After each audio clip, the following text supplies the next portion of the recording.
फिलिस्तीन को एक अलग आज़ाद देश बनाने की बात कई सालों से दुनिया में चर्चा का बड़ा मुद्दा है। 1988 में फिलिस्तीन ने खुद को आज़ाद देश घोषित किया, लेकिन असल में उसे पूरी दुनिया से मान्यता नहीं मिली। फ्रांस, ब्रिटेन, कनाडा और पुर्तगाल जैसे देशों ने फिलिस्तीन को अलग देश मानने का समर्थन किया है। 130 से अधिक देश पहले ही इसे मान्यता दे चुके हैं।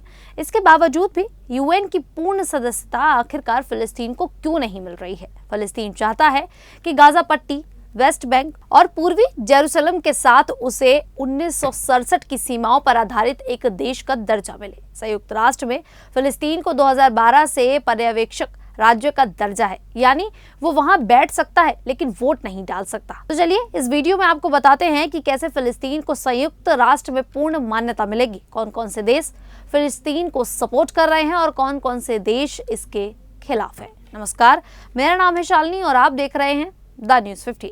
करीब 153 से 156 देश फिलिस्तीन को आज़ाद देश मानते हैं। ये वो देश हैं जो मानते हैं कि फिलिस्तीन को 1967 की सीमाओं पर अपना देश बनाने का हक है। सबसे पहले 1988 में कई देशों ने इसका समर्थन दिया और हाल के सालों में गाजा जंग के बाद इसमें और देश जुड़ गए।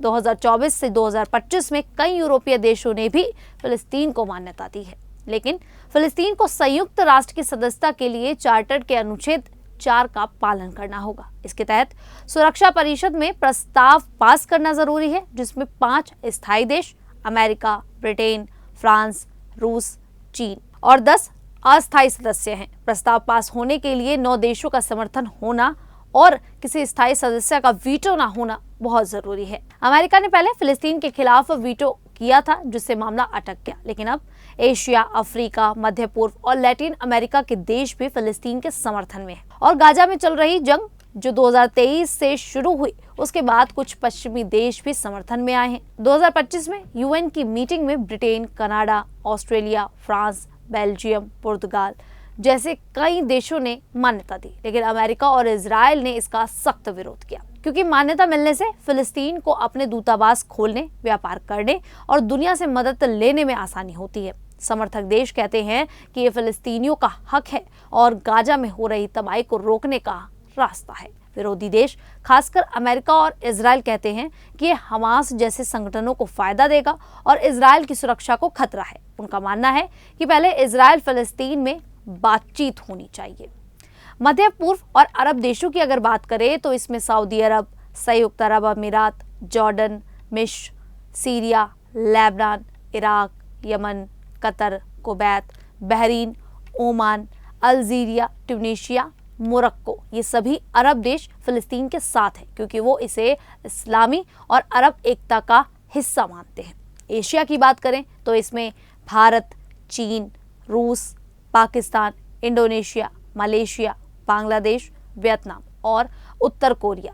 जापान ने तो 2024 में ही मान्यता दे दी थी और दक्षिण कोरिया ने शर्तों के साथ समर्थन दिया था। भारत ने 1988 में ही मान्यता दी थी और हमेशा 2 राष्ट्र समाधान का समर्थक रहा है। अफ्रीका के ज्यादातर देश फिलिस्तीन के समर्थन में हैं, क्योंकि वे इसे उपनिवेशवाद के खिलाफ लड़ाई से जोड़ते हैं। इसमें दक्षिण Africa, Nigeria, Algeria, Libya, Sudan, Ethiopia, Ghana, Kenya और जिम्बाब्वे। लैटिन अमेरिका के Brazil, Mexico, Argentina, Chile, Peru, Venezuela, Cuba, Bolivia और कोलंबिया। ये देश मानवाधिकार और आत्मनिर्णय के पक्ष में है। यूरोप के कुछ नए समर्थक भी अब इसमें जुड़ गए हैं, जो फिलिस्तीन के साथ खड़े हैं, जैसे स्वीडन जो 2014 में पहला पश्चिमी देश बना, Spain, Ireland, Norway, Slovenia, Armenia और 2025 में फ्रांस, ब्रिटेन, बेल्जियम, पुर्तगाल, लग्जमबर्ग, माल्टा, एंडोरा,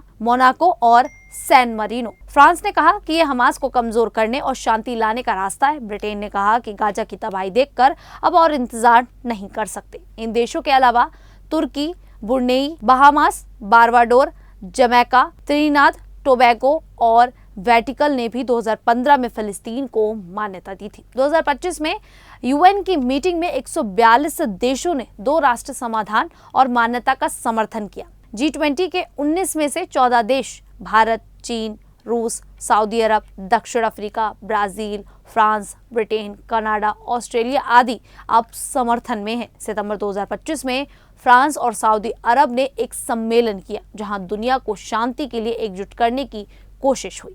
ये दिखाता है कि दुनिया का ज्यादातर हिस्सा फिलिस्तीन के साथ खड़ा हुआ है, तो वहीं दूसरी तरफ लगभग 40 देश फिलिस्तीन को आजाद देश नहीं मानते। ये ज्यादातर पश्चिमी देश हैं जो इजराइल के करीबी दोस्त हैं। इनका कहना है कि पहले इजराइल की सुरक्षा सुनिश्चित हो और फिलिस्तीनी राज्य तभी बने जब दोनों पक्ष बातचीत से सहमत हो। इसमें अमेरिका सबसे बड़ा विरोधी है। वो यूएन में वीटो का इस्तेमाल करता है। राष्ट्रपति डोनाल्ड ट्रंप ने 2025 में कहा कि मान्यता देना हमास को इनाम देना है। कनाडा पहले विरोधी था, लेकिन 2025 में उसने मान्यता दी। यूरोप के जर्मनी, इटली, हंगरी, चेक गणराज्य, नीदरलैंड, ऑस्ट्रिया, डेनमार्क और ग्रीस फिलिस्तीन को मान्यता देने के बिल्कुल खिलाफ हैं। जर्मनी का कहना है कि होलोकॉस्ट के इतिहास की वजह से वो इजराइल के साथ है। इटली ने कहा कि मान्यता उल्टा असर करेगी।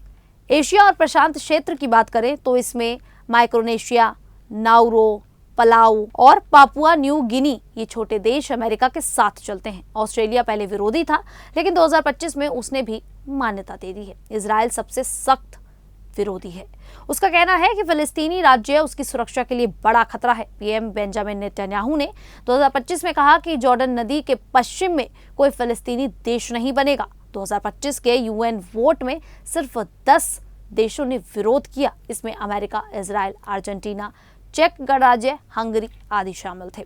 मई 2024 के वोट में 9 देश विरोध में थे और 25 किसी के साथ नहीं थे। ये दिखाता है कि विरोधी देशों की संख्या कम हो रही है, लेकिन अमेरिका और इजराइल की ताकत अभी भी रुकावट बनी हुई है। फिलिस्तीन को मान्यता देना उनके हक की बात है। संयुक्त राष्ट्र नियम कहता है कि हर कौम को अपना देश बनाने का अधिकार है। गाजा में जंग और मानवीय संकट ने दुनिया का ध्यान अपनी ओर खींचा है। फ्रांस, ब्रिटेन जैसे देश कहते हैं कि यह शांति का रास्ता है और हमास को अलग थलग करेगा, तो वहीं अमेरिका और इजराइल कहते हैं कि मान्यता से हमास जैसे आतंकी समूह मजबूत होंगे। 7 अक्टूबर 2023 को हमास के हमले के बाद से इजराइल और भी ज्यादा सख्त हो गया। उनका कहना है कि 1993 के ओस्लो समझौते के तहत पहले बातचीत होनी जरूरी है। खैर, मान्यता से फिलिस्तीन को यूएन में ज्यादा अधिकार, पैसा और सहायता मिलेगी, लेकिन असल शांति तब आएगी जब कब्जा खत्म और हमास जैसे समूहों का हल निकले। 2025 में फ्रांस और सऊदी अरब का सम्मेलन एक नई उम्मीद है। दुनिया का ज्यादातर हिस्सा अब फिलिस्तीन के साथ है, लेकिन अमेरिका और इजराइल की वजह से पूर्ण सदस्यता बहुत मुश्किल है। अगर और देश मान्यता देते हैं तो दबाव अमेरिका और इजराइल पर बढ़ेगा, लेकिन शांति के लिए इजराइल फिलिस्तीन को बात करनी होगी। ये सिर्फ जमीन का नहीं, इंसानियत और शांति का सवाल है। खैर, इस पूरे मुद्दे को लेकर आप लोगों की क्या राय है, आप हमें कमेंट करके जरूर बताइएगा। अभी के लिए इतना ही, फिर हाजिर होंगे ऐसी ही देश और दुनिया से जुड़ी बड़ी खबरों के साथ। तब तक के लिए देखते रहिए द न्यूज़ 15।